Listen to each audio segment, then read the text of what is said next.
So in the previous chapter, we talked about um, physical adaptations that can happen related to pregnancy. We talked about the GTPAL system and evaluating their obstetrical history, things like that. This chapter, we're going to focus on the actual nursing care of that family.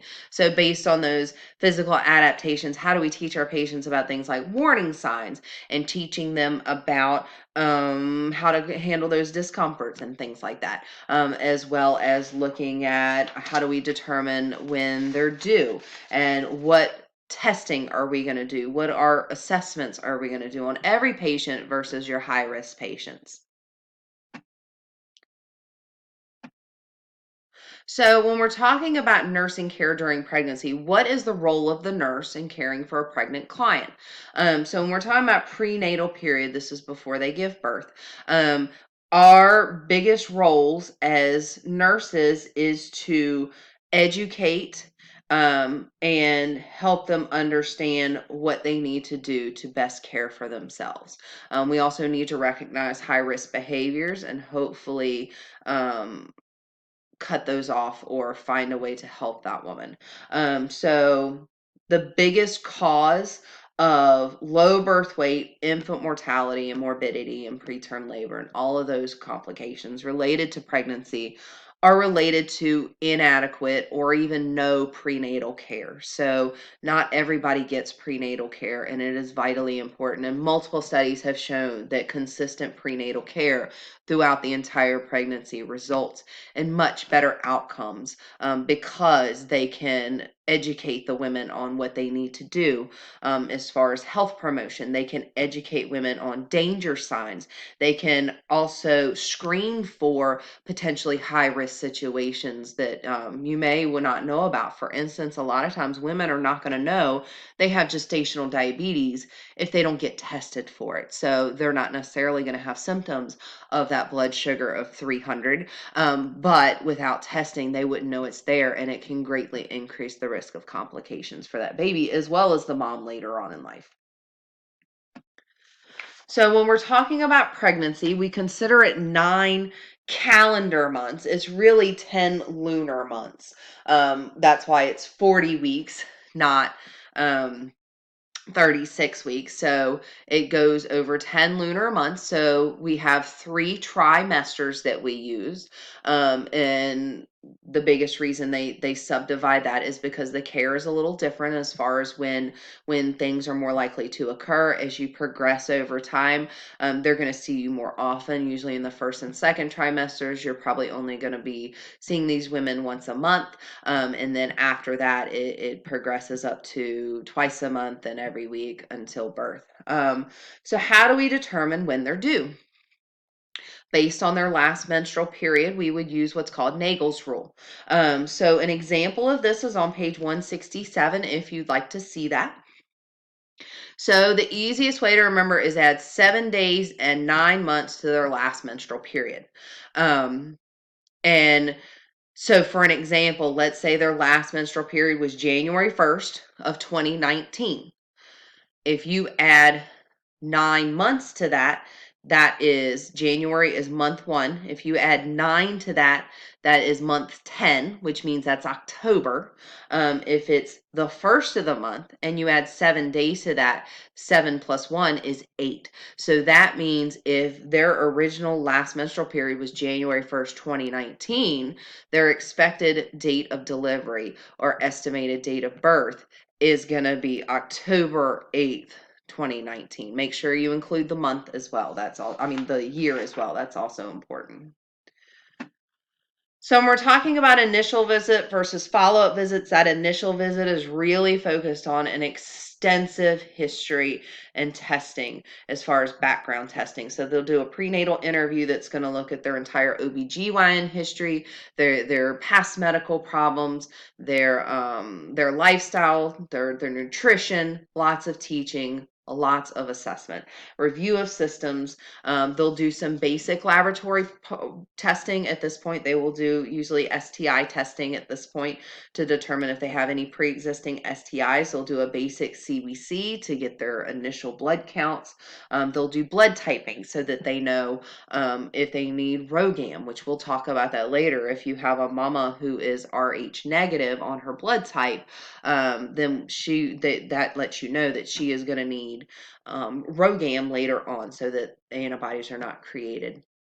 On page 20 in your ATI book and page 176 in your textbook, it really gives a good idea of some laboratory tests that they do. Not all of them are initial ones. Some of them are done later at certain times, like your alpha fetoprotein, which determines certain genetic defects and anatomical defects. As far as follow-up routine visits, they'll do more of a brief anything changed since the last visit. There are some fetal assessments they'll do. They will look at fetal heart tones using the Doppler, like the picture you see on the right-hand side. They will also measure fundal height. So fundal height is measured starting at 18 weeks up to 30 weeks. And what they do is, you can see the picture on your left-hand side. They measure starting at the top of that symphysis pubis up to where they feel the uterine fundus. And that measurement should equal the number of weeks of gestation they are. For instance, if they are, based on their last menstrual period, at 20 weeks gestation, that tape should measure at 20 centimeters.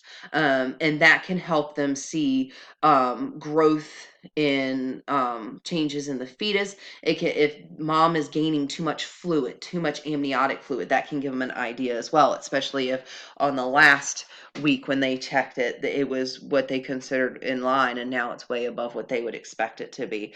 So that can give them an idea of changes that are happening. Other things that they'll look at: ultrasound. Ultrasound is something that's only typically done once a trimester. Now, when you have high risk pregnancies, we're just talking about typical normal healthy pregnancy right now, but in high risk they may do it more often. But right in typical normal healthy pregnancies, it's once a trimester. They'll do a blood glucose tolerance test later on, where they will the pregnant woman will drink a solution of glucose, and then have their blood tested in an hour to see if they have an increase in their blood sugar.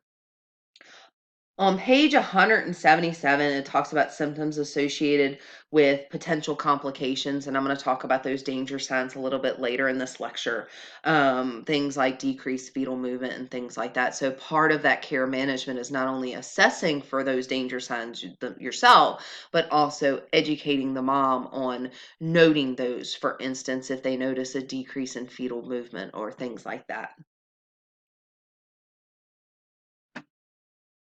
So, some fetal assessment tests that are important to understand what's going on with the baby. One of them that you may or may not have heard of is called a maternal alpha fetoprotein serum test. So, this is a blood test done on mom. This is not a test on baby. And it is important that you understand what this test is used for and what it shows. So, this is a routine screening. This isn't something that's only done if there is a potential for a complication. This is done on everybody, or should be. And what this does is it can show if the level is lower than it should be. It can indicate Down syndrome. If the level is higher than it should be, it indicates an anatomical defect. So it may indicate spina bifida is the most common one that it would indicate. It can also indicate gastroschisis, which is an instance where the abdominal wall didn't close all the way. It can indicate heart defects, where there's holes in the heart that didn't close all the way. It can also indicate cleft palate, where the palate of the mouth did not close all the way and there's an opening. So the biggest thing is anatomical defects like spina bifida if it's high, Down syndrome if it's low. Ultrasound is really good for looking at those anatomical defects. So let's say that maternal AFP, or alpha fetoprotein, was high. The next step would probably be to get an ultrasound to see what that anatomical defect is, and then they'd be able to visualize, say, that spina bifida or that neural tube defect where there's an opening that should not be there. In addition, ultrasound is used just as a not just as a follow-up to an AFP, but also just as a regular well maintenance once a trimester to look at growth measurements. It'll look at anatomy, and various different things as well. When we're talking about amniocentesis, that is the picture at the top. This is not done routinely. This is done only if there is a reason to do it for somebody that's high risk, because the test in and of itself is high risk for miscarriage. So they're not going to do this routinely. So this is where they withdraw fluid from the amniotic sac. So they withdraw some of that amniotic fluid, and they can test that for genetic makeup. They can test for gender. Again, they're not going to do it just for gender, but they can determine the gender from that. And usually this is not done until after 14 weeks.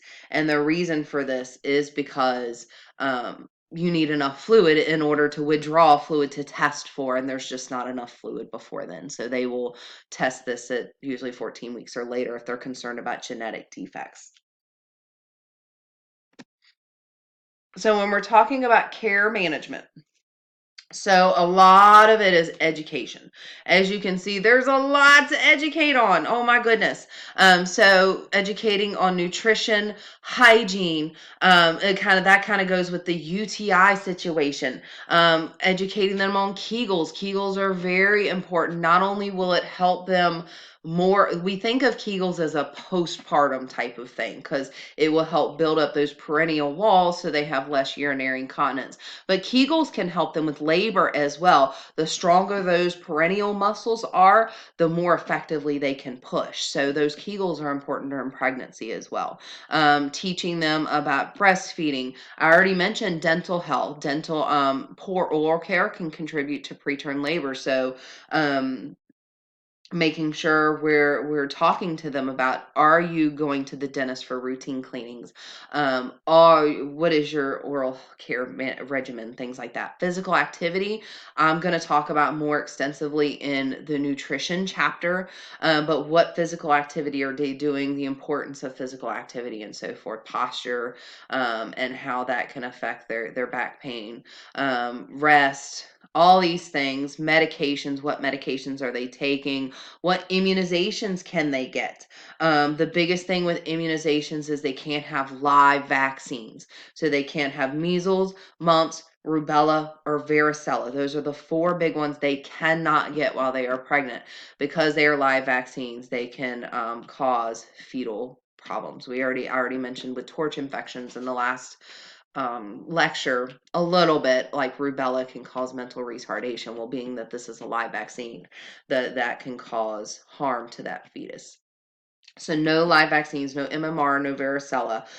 There are 2 that they should always get every pregnancy, no matter what, even if they just had it a couple years ago, and that is flu, which you should get that every year anyway, and then your Tdap, your tetanus, diphtheria, and acellular pertussis.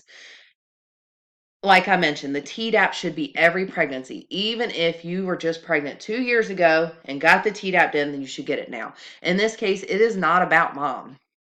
It is about getting that Tdap vaccine, which creates those antibodies that are then create a passive immunity onto baby. So this is going to help protect baby, specifically that pertussis is why this is important. We want to prevent that newborn from getting whooping cough so that they have some kind of protection when they're born. So flu and Tdap they should get with every pregnancy.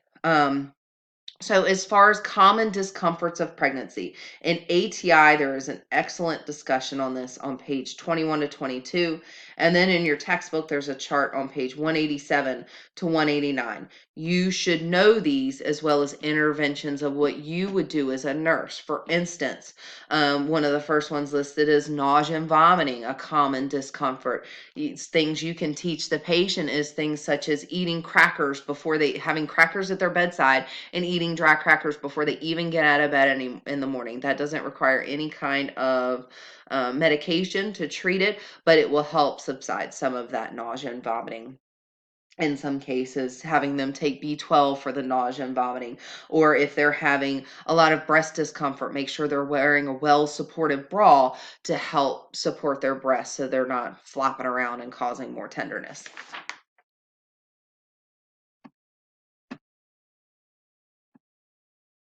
So, danger signs of pregnancy. These are very important to teach patients, and it's never too early to teach them. There are times where some of these will be seen at different times than others, but they should know about these as soon as possible. Many of these should be taught at the very first prenatal visit, and depending on which ones they are, they should keep being brought up every time to remind them. Probably one of the biggest ones is change or decrease in fetal movement. They should have a minimum of 3 fetal movements per hour, minimum. Most of the time it's going to be more like 30 movements an hour, but if there is less than 3 an hour, they need to get help ASAP. There is a potential problem. Um, so, sudden gush of fluid from the vagina, that's their water breaking. Any vaginal bleeding or abdominal pain should be checked out. It may not be life threatening. Vaginal bleeding does not always indicate miscarriage, but should still be evaluated. Persistent vomiting, that hyperemesis gravidarum, we'll talk about when we talk about high risk pregnancy. This is important because if they have hyperemesis gravidarum, that can cause electrolyte changes and dangerous levels of dehydration and weight loss. Edema of the face and hands. Edema is expected in the lower extremities. It is a very common side effect that most women get to some degree or another later in pregnancy. But when they have edema of the face and hands, that can indicate that they have other issues as far as with hypertension and preeclampsia that should be evaluated. So some of these are obvious if they have a fever, blurred vision, but make sure you know what to teach them. In page 177 in your book, and then on page 23 in your ATI, it talks about those symptoms that you may see, along with what those symptoms may mean as far as what the potential complication is related to that. So the last thing is just a little bit of age difference related to how your care of the patients can vary. When we're talking about adolescents, they themselves are still growing, and now they're growing another human being inside of them. Because of the typical adolescence lifestyle, they're already at high risk. Many of them have poor diets and poor nutrition. And in addition to that, now on top of that poor diet, they are growing another baby. They are more likely to hide that pregnancy until it's much later. And they are also more likely, because of they don't want to tell anybody, to have little to no prenatal care until possibly later in the pregnancy, if at all. So much greater increased risk of those complications. Then on the other side, you've got that geriatric pregnancy, that woman who is older than 35. And the reason this is increased risk is because increased risk of genetic defects. So they will do more extensive genetic testing. They're more likely to be put on bed rest because of the potential for complications like preterm labor and all. So this chapter helps us focus on the care of the patient that is pregnant and how to care for them based on various different adaptations and things that they experience during pregnancy.